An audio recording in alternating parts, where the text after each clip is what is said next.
આજના ડિજિટલ યુગમાં મોબાઈલ આપણા જીવન માટે અત્યંત આવશ્યક સાધન બની ગયું છે, પરંતુ જરૂરિયાતનું આ સાધન ક્યારે વ્યસન બની જાય છે એની આપણને ખબર પડતી નથી.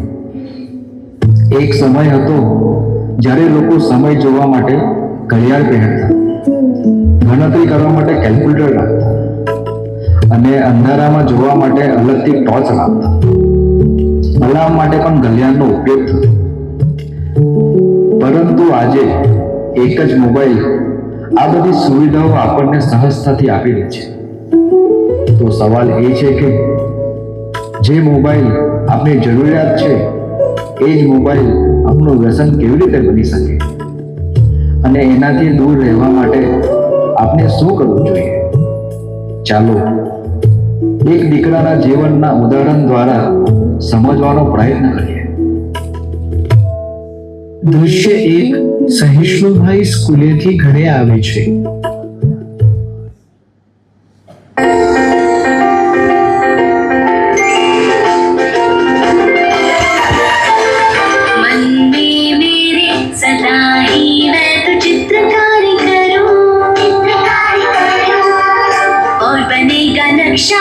मेरी दुनिया का मैं जैसे चाहूं, आसमां में उड़ते मैं देखूं कई सारे देश नए नए, खोलो खोलो दरवाजे इसी समय मैं तो जाना चाहूं. સૈષ્ણુ બેટા, કપડા બદલીને જલ્દીથી જમવા આવી જાઓ. જમવાનું તૈયાર છે.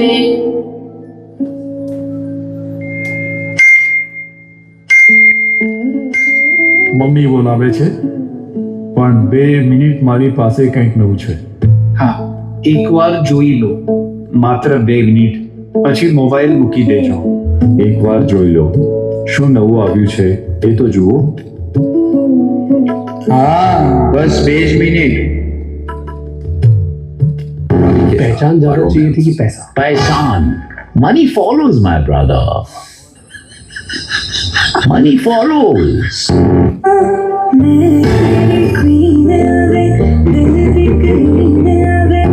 मौन व्रत रखा आज हमारे को पंडित जी बोले हैं मौन रखिएगा. जल्दी जल्दी. You have to do it, bro. You fought election. Better do it.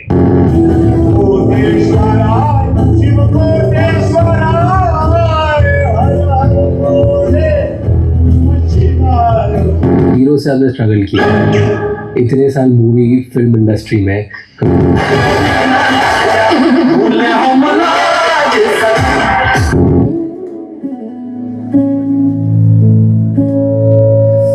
સૈષ્ણુ બેટા, બધા સાથે થોડીક વાર બહાર રમવા જઈ આવો. પછી આવીને આપણે ભેગા આરતી પણ કરવાની છે, તો જલ્દીથી રમીને પાછા આવો. Enemy spotted. For real this time.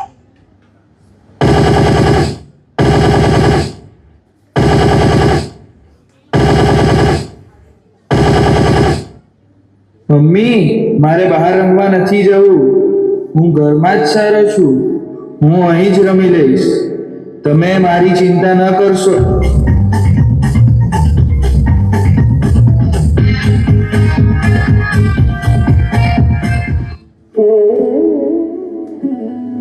દીકરા, આવી જાઓ. આરતીનો સમય થઈ ગયો છે. આપણે ભેગા મળીને આરતી કરી લઈએ.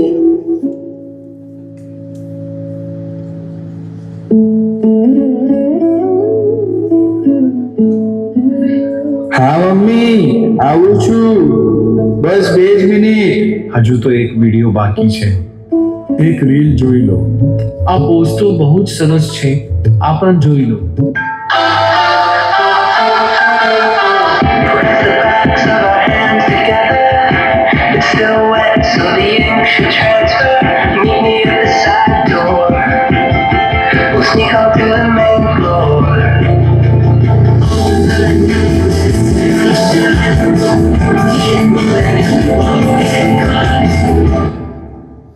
You're killing again.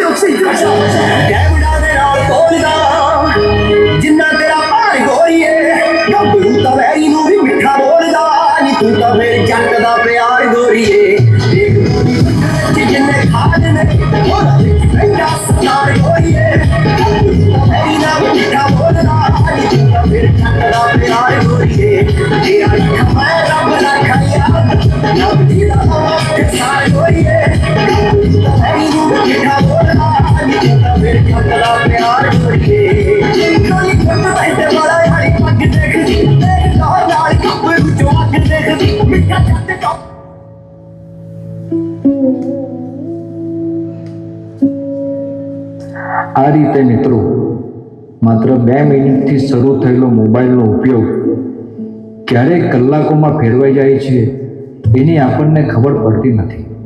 આ જોઈને તેની મમ્મીને ચિંતા થાય છે. તેઓ પૂજ્ય સાધુરામ બેનને ફોન કરી ને પોતાની ચિંતા જણાવે છે કે દીકરો મોબાઈલમાં ઘણો વ્યસ્ત રહે છે અને તેના કારણે ભણવામાં પણ ધ્યાન ઓછું આપે છે. ત્યારે પૂજ્ય સાધુરામ બેન તેમને સમજાવે છે કે ચિંતા કરવાની જરૂર નથી, આપણે ગુરુ હરિને પ્રાર્થના કરવાની, પરંતુ દીકરા પર ગુસ્સો નહીં કરતા, તેની સાથે પ્રેમથી જ વાત કરજો. કદાચ આપણા પ્રેમમાં ક્યાંક કમી રહી ગઈ હશે એટલે દીકરાએ મોબાઈલનો સહારો લીધો હશે. બીજી તરફ દીકરાના પપ્પા આશીષભાઈ પણ પૂજ્ય સાક્ષાત સ્વામી અને પૂજ્ય પ્રભુદર્શન સ્વામીને ફોન કરી ને પોતાની ચિંતા જણાવે છે કે દીકરો હવે ભણવામાં ધ્યાન ઓછું આપે છે અને મોબાઈલનો ઉપયોગ ખૂબ વધી ગયો છે. ત્યારે સંતો પણ તેમને સમજાવે છે કે દીકરા સાથે ગુસ્સાથી નહીં પરંતુ પ્રેમથી વાત કરજો. અમે પણ તેની સાથે વાત કરીશું. તમે ચિંતા ના કરશો. દીકરો ગુરુ હરિનો છે એટલે આપણે ગુરુ હરિને પ્રાર્થના કરવાની. એટલે દીકરાને એવીડીમાં ગુરુ હરિના દર્શન અને આશીર્વાદ માટે લાવવામાં આવે છે. ચાલો આગળના દ્રશ્યમાં જોઈએ કે પ્રેમ, સમજણ અને ગુરુ હરિના આશીર્વાદથી આ દીકરાના જીવનમાં કેવું પરિવર્તન આવે છે.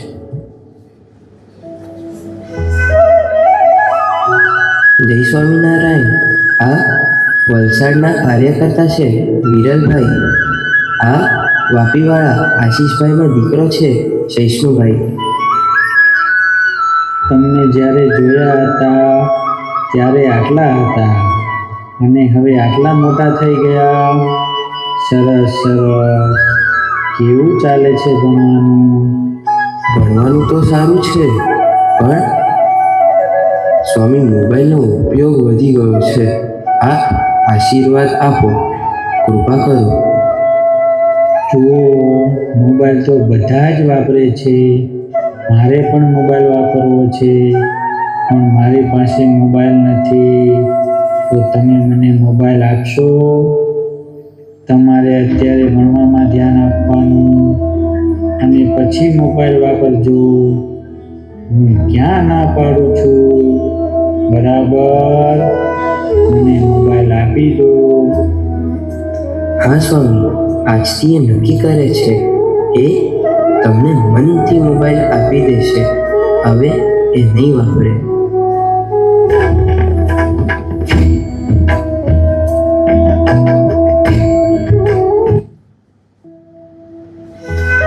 જો શિષ્ણુભાઈ, ગુરુ હરિએ મોબાઈલ માંગ્યો છે, આપણને આપી જ દેવો પડે. હા, આપી જ દેવો પડે. તો આપી દેશો ને? હા સ્વામી, આપી દઈશ. મોબાઈલ લાવ્યા છો તમે? હા, લાવ્યો છું સ્વામી. તો ક્યાં છે? મારા ખિસ્સામાં જ છે સ્વામી. તમારા જગ્યાએ હું હોઉં અને ગુરુ હરિ માંગે તો હું તરત જ મોબાઈલ આપી દઉં. ખિસ્સામાં હોય, ગુરુ હરિ માંગે તો આપણે મોબાઈલ આપી દેવો જોઈએ. એમાં મોડું ના કરાય. મને વિચાર તો આવ્યો હતો, પણ પ્રભુદર્શન સ્વામીએ કહ્યું કે મનથી આપવાનો, એટલે મેં વિચાર્યું કે મનથી આપીશું. મોબાઈલ હમણાં આપવો નથી. ચાલો આપણે ગુરુ હરિને આ મોબાઈલ આપી આવીએ.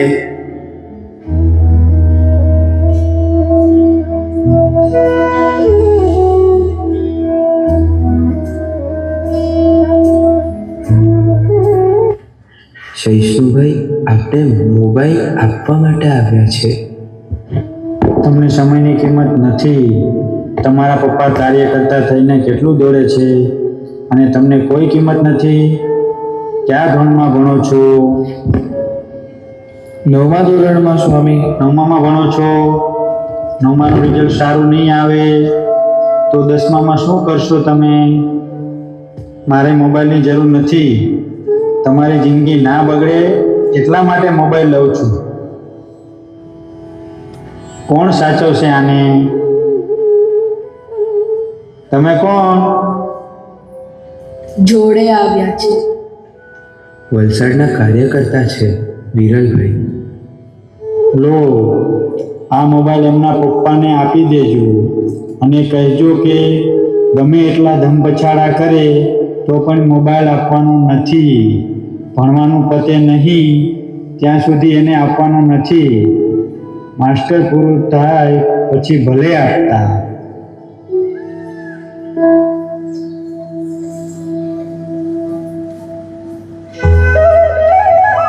મિત્રો, જ્યારથી ગુરુ હરિએ આજ્ઞા કરી છે ત્યારથી સહિષ્ણુભાઈ મોબાઈલનો ત્યાગ કરી દે છે અને ખૂબ જ મહેનત કરે છે, જેના ફળ સ્વરૂપે એમના 10મા ધોરણમાં 80% આવે એવી તૈયારી હતી.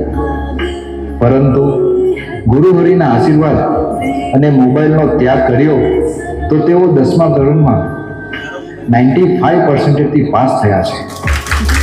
આજે ગુરુ હરિની કૃપા અને આશીષ સાથે સાથે ભગવદીય સંતો સાથેની મૈત્રી.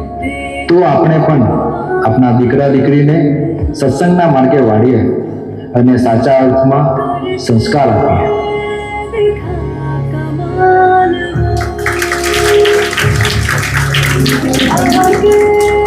આશીષભાઈ વાપીવાળાનો દીકરો. મારા 10થમાં જ્યારે પ્રી બોર્ડ ચાલતા હતા ત્યારે હું સોશિયલ સાયન્સ અને ઇંગ્લિશમાં 40 માર્ક્સ આવે એટલી જ તૈયારી હતી અને મારા 37 એવા માર્ક્સ આવ્યા હતા પ્રી બોર્ડ્સમાં. પણ પછી જ્યારે મેં ફોન મૂકી દીધો કમ્પ્લીટલી, વચ્ચે પ્રભુસ્વામીને આપી દીધો હતો ફોન, પણ તો બી છુપી રીતે હું વાપરતો હતો ત્યારે. પણ પછી મને થયું કે ના, હવે આપણે ભણી લેવું છે. તો પછી મેં ભણી લીધું અને પછી મેં જે 5 મંથ્સ જે પ્રિપેરેશન કરી એને આ ફળ છે. અને મારા જીવનમાં એવા પ્રેમાળ સંતો હતા, શાશ્વત સ્વામી અને પ્રભુ દર્શન સ્વામી. તમે જોયું જ્યારે પ્રભુ સ્વામી જ્યારે મળવા ગયો ત્યારે પ્રભુ દર્શન સ્વામી મારી સાથે હતા અને શાશ્વત સ્વામી ન્યૂઝીલેન્ડ હતા. પણ એમને મને ફોન કરીને આશ્વાસન આપ્યું હતું ને મને બળમાં રાખ્યો હતો. અને આ બધું જે હોય મમ્મી પપ્પાના સપોર્ટના વગર નકામું છે. અને જે પ્રભુ સ્વામીએ મને પ્રેમ આપ્યો છે અને જે એમને બળ આપ્યું છે એના કારણે અહીંયા ઊભો છું. તો એમને જે મને આજ્ઞા આપી છે કે માસ્ટર સુધી ફોન નહીં વાપરવાની, એ આજ્ઞા હું એમની આખી પાડી શકું અને પ્રભુ સ્વામી યુગ કાર્યમાં નિમિત્ત બની શકું, એ જ પ્રાર્થના.